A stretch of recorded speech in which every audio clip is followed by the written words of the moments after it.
Hello students, from today we are going to deal with the next unit of our spectroscopy paper, that is unit 3, in which we will see the part B, that is ESR spectroscopy. Before proceeding further, I would like to introduce about the ESR spectroscopy. So ESR, what is meant by ESR? ESR means electron spin resonance spectroscopy. Okay, so let us see the introduction of the ESR spectroscopy. Electron spin resonance. ESR means electron spin resonance spectroscopy. It is also called as the EPR. EPR means electron paramagnetic resonance spectroscopy. Okay, so we can say that ESR spectroscopy is also called as the electron paramagnetic resonance spectroscopy. Now next point, that is it is absorption spectroscopy, similar to NMR, possible only with the molecules having unpaired electrons. आपका तो अभी NMR spectroscopy हुआ नहीं है. NMR means nuclear magnetic resonance spectroscopy. लेकिन जब आप इसकी स्टडी करेंगे तो आपको ये ध्यान में आएगा कि ये लगभग ESR स्पेक्ट्रोस्कोपी ये NMR मैग्नेटिक रेजोनेंस स्पेक्ट्रोस्कोपी से सिमिलर है. सो ये एक एब्जॉर्प्शन स्पेक्ट्रोस्कोपी है.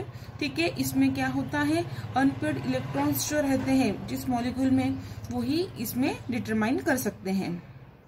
Okay, instead of radio waves in NMR, microwave is used in ESR. देखो, जैसे हमने मास स्पेक्ट्रोस्कोपी में इलेक्ट्रोमैग्नेटिक रेडिएशन बम्बार्ड किया था, ठीक है, वैसे ही NMR, that is nuclear magnetic resonance में रेडियो वेव्स यूज किए जाते हैं. और माइक्रोवेव्स, ये जो माइक्रोवेव्स जो होते हैं वो इलेक्ट्रॉन स्पिन रेजोनेंस स्पेक्ट्रोस्कोपी में यूज किए जाते हैं. तो आपको एक चीज ध्यान में रखनी है, one thing, that is the unpaired electrons must be present and the microwaves are used as a source for the radiation. Okay, in electron spin resonance or the electron paramagnetic resonance spectroscopy. Next point, that is the first sample tested is MnSO4. जो first sample test किया था वो क्या था, MnSO4 था. And the standard is DPPH, that is diphenyl picaryl hydrazine. ये क्या है, ये स्टैंडर्ड करके यूज किया जाता है. जैसे NMR में भी एक हम स्टैंडर्ड रखते हैं, ठीक है, रेफरेंस करके रखते हैं, वैसे ही यहाँ पे हमें एक रेफरेंस स्टैंडर्ड रखना है जो है DPPH है. Okay, that is diphenyl picryl hydrazyl. Now this is all about the introduction of the electron spin resonance spectroscopy, और we can say that the electron paramagnetic resonance spectroscopy. Now let us see the basic principle of the electron spin resonance spectroscopy. So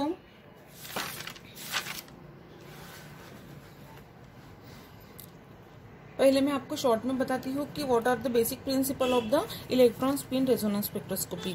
देखो, the unpaired electron are excited to high energy states under the magnetic field by the absorption of microwave. The excited electrons changes its direction of spin and relaxes into the ground state by emitting photons. देखो, पहले ही मैंने आपको बताया था कि unpaired electrons क्या रहेंगे, are excited to a high energy state. जो अनपेयर्ड इलेक्ट्रॉन्स रहेंगे वो क्या करेंगे, हाई एनर्जी स्टेट में एक्साइट करेंगे. From lower energy state to high energy state में वो एक्साइट करेंगे under the magnetic field by the absorption of microwave. जब उसको हम मैग्नेटिक फील्ड में लाएंगे, अनपेयर्ड इलेक्ट्रॉन के ऊपर हम मैग्नेटिक फील्ड अप्लाई करेंगे, तो वो क्या करेंगे, एक्साइट होंगे from ground state to excited state, high energy state में. ओके, और हम उसके लिए हम कौन से वेव यूज कर रहे हैं, यहाँ पे हम माइक्रोवेव यूज कर रहे हैं. वो क्या करेंगे, वो एक्साइटमेंट करेंगे किसका, अनपेयर्ड इलेक्ट्रॉन्स का. The excited electrons changes is direction off spin and relaxes into the ground state. और वो क्या करेंगे, वो तो एक्साइटेड करेंगे, the excited electron changes is direction off spin. वो उसकी जो डायरेक्शन है, वो जो इलेक्ट्रॉन एक्साइट होंगे उसकी डायरेक्शन चेंज होगी. एक तो वो डायरेक्शन ऑफ स्पिन वो चेंज करेंगे, जो पैरेलल होंगे या एंटी पैरेलल होंगे. And relaxes into the ground state by emitting photons. और ग्राउंड स्टेट में आके वो क्या करेंगे, रिलैक्स होंगे कुछ इलेक्ट्रॉन का, कुछ फोटोन का इमिशन करके. ठीक है, now this is what the basic principle of the electron spin resonance spectroscopy. Now let us see the principle of the electron resonance spin in detail. Now जो अभी मैंने बताया है आपको कि क्या होता है अनपेयर्ड इलेक्ट्रॉन्स का, क्या होता है, एक्साइटमेंट होता है, हाईएस्ट एनर्जी स्टेट में जाते हैं, जैसे ही उसमें क्या होंगे माइक्रोवेव्स उसके ऊपर बम्बार्ड करेंगे, ओके, और फिर क्या होगा जो इलेक्ट्रॉन्स जो है, ठीक है, वो क्या करेंगे, excited electron changes its direction, जो एक्साइटेड इलेक्ट्रॉन्स रहेगा उसकी डायरेक्शन चेंज होंगी और उसका स्पिन चेंज होगा एंड और ग्राउंड स्टेट में आके इलेक्ट्रॉन फोटोन वो इमिट करके वो क्या करेंगे, ग्राउंड स्टेट में आ जाएंगे। अभी वही हम यहाँ पे देखते हैं। देखो इसमें क्या कहा है, the phenomena of electron spin resonance is based on the fact that an electron is charge particle.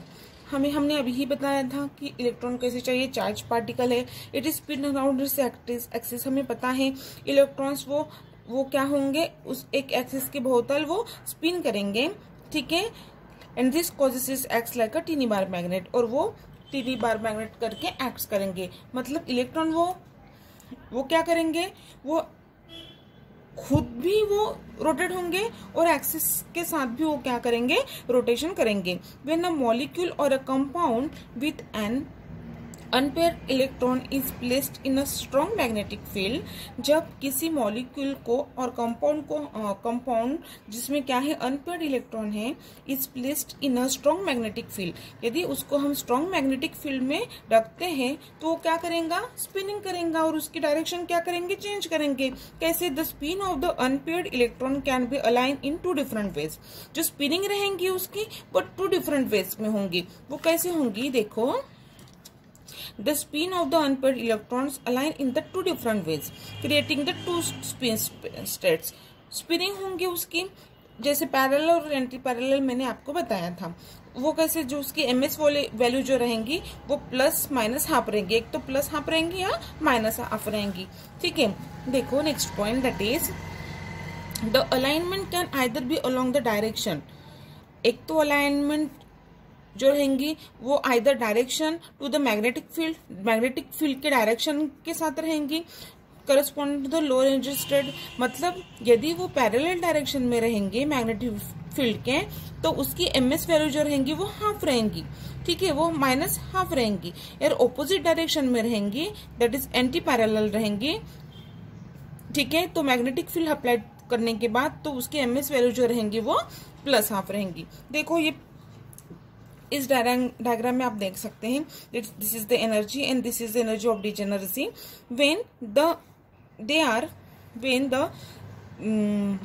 when the molecules which contain an unpaired electron having is placed in the magnetic field, तो वो क्या रहेंगे, parallel में रहेंगे, and they are energy level get splitted, okay. तो splitted जो parallel direction में रहेंगी तो एमएस वैल्यू हमें प्लस हाफ मिलेंगी, और जब एंटी पैरेलल रहेंगी, मतलब ऑपोजिट डायरेक्शन, मैग्नेटिक फील्ड के ऑपोजिट डायरेक्शन में घूमेंगी, तो हमें एमएस वैल्यू जो मिलेंगी वो माइनस हाफ मिलेंगी। और ये जो है delta E, that is the difference between the delta E is equal to G E mu B N B zero, okay. ये कैसे है वो आपको मैं बताती हूँ। इसमें क्या है इसका इनिशिएशन, देखो, delta E plus E minus E is equal to H B is equal to G M B B, okay, where H is a Planck's constant है, जिसकी जो वैल्यू हम लेते हैं that is 6.626 into 10.34 JS inverse, and V, that is the frequency of the radiation. B is Bohr magneton, that is 9.274 into 10.24 J TS minus, and B strength of the magnetic field in Tesla, and G is the G factor, or we can say the Landau splitting factor. This is the new term for you, okay. So आपको ये term ध्यान में रखनी है कि जी क्या है। देखो जी को तो हम जी फैक्टर बोलते हैं या लैंडे स्प्लिटिंग फैक्टर बोलते हैं, लेकिन जी फैक्टर क्या है, ये यूनिटलेस मेजरमेंट है, of the intrinsic magnetic moment का। इंट्रिंसिक मैग्नेटिक मोमेंट का ये यूनिटलेस मेजरमेंट है of the electron and value of for free electron is, और उसकी वैल्यू जो रहेंगी जी की वो 2.0023 रहेंगी।